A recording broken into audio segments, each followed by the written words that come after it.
আসবে। আসার পরে জাস্ট এই ব্যাটারিতে ক্লিক করে দেবেন। ব্যাটারিতে ক্লিক করার পরে প্রিয় দর্শক এখানে দেখতে পারবেন, স্ক্রল করে নিচের দিকে আসলে কিন্তু এখানে শুধু অ্যাপসের মধ্যে যেগুলো আছে সেগুলো।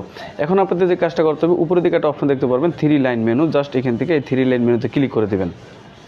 তারপর উপরের দিকে চলে আসবে সেটিংস, তারপর উপরের দিকে সেটিংস চলে আসবে, জাস্ট এই সেটিংসে আবার ক্লিক করে দেবেন।